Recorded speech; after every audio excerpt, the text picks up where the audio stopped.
அனைவருக்கும் வணக்கம். Welcome to பக்தி ஸ்டோரிஸ் பை ஹரி. இன்றைய பதிவில் நாம் பார்க்க இருப்பது, வரம் தர வந்த பரமசிவனுக்கும் பார்வதிக்கும் இந்த நிலைமையா? முனிவர் ஒருவர் மரத்தடியில் அமர்ந்து தம் வேட்டியில் இருந்த கிளிசலை தைத்து கொண்டிருந்தார். அவர் ஒரு சிவபக்தர். அப்போது சிவனும் பார்வதியும் வான்வெளியில் வலம் வந்து கொண்டிருந்தனர். மரத்தடியில் ஒளி பிளம்பாய் அமர்ந்திருந்த முனிவரை கண்டதும் உள்ளம் நெகிழ்ந்த அம்மை ஐயனை பார்த்து, மரத்தடியில் பார்த்தீர்களா என்றாள். பார்த்தேன் என்றார் பரமன். பார்த்த பிறகு சும்மா எப்படி போவது?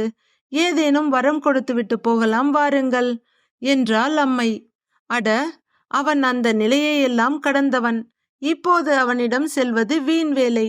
வேண்டாம், வா, நம் வழியே போகலாம் என்றார் சங்கரன். ஆனால் சங்கரியோ விடவில்லை. ஐயனை வற்புறுத்தி மரத்தடிக்கு அழைத்து வந்து விட்டாள்.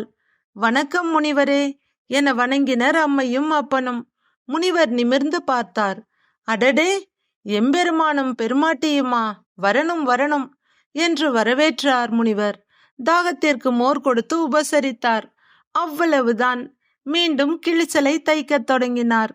சற்று நேரம் பொறுமையாக காத்திருந்துவிட்டு, சரி, நாங்கள் விடை பெறுகிறோம் என்றனர் அம்மையும் அப்பனும்.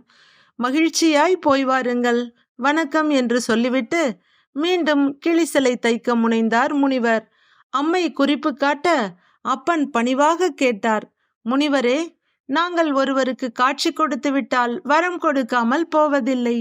எனவே தாங்கள் ஏதாவது வரம் கேளுங்கள், கொடுக்கிறோம் என்றார். முனிவர் சிரித்தார். வரமா? உங்கள் தரிசனமே எனக்கு போதும்.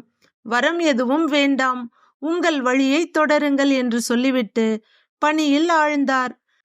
அப்பனும் அம்மையும் விடவில்லை. ஏதாவது வரம் கொடுக்காமல் செல்ல மாட்டோம் என்று பிடிவாதமாய் நின்றனர். முனிவர் வேறு வழியின்றி ஒரு வரம் கேட்டார். நான் தைக்கும் போது இந்த ஊசிக்கு பின்னாலேயே நூல் போக வேண்டும், அது போதும் என்றார். இதை கேட்ட அம்மையும் அப்பனும் திகைத்தனர். ஏற்கனவே ஊசிக்கு பின்னால் தான் நூல் போகிறதே, இதற்கு நாங்கள் ஏன் வரம் தர வேண்டும் என்று அம்மை பணிவாக கேட்டார். அதைத்தான் நானும் கேட்கிறேன். நான் ஒழுங்கு தவறாமல் நடந்து கொண்டு வந்தால் வரவேண்டிய பலன் நியதிப்படி தானாக பின்னாலே வரும். இடையில் நீங்கள் எதற்கு எனக்கு வரம் தர வேண்டும் என்று கேட்டார் முனிவர். முனிவரின் விளக்கத்தை கேட்ட அம்மையும் அப்பனும் சிரித்துவிட்டு சென்றனர். இருள் நீங்கி இன்பம் பயக்கும், மருள் நீங்கி மாசறு காட்சியவர்க்கு என்கிறார் வள்ளுவர்.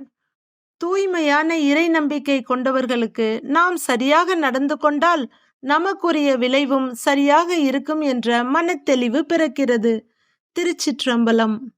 இப்பதிவு பிடித்திருந்தால் லைக் செய்து நமது சேனலை சப்ஸ்கிரைப் செய்து கொள்ளுங்கள். நன்றி, வணக்கம்.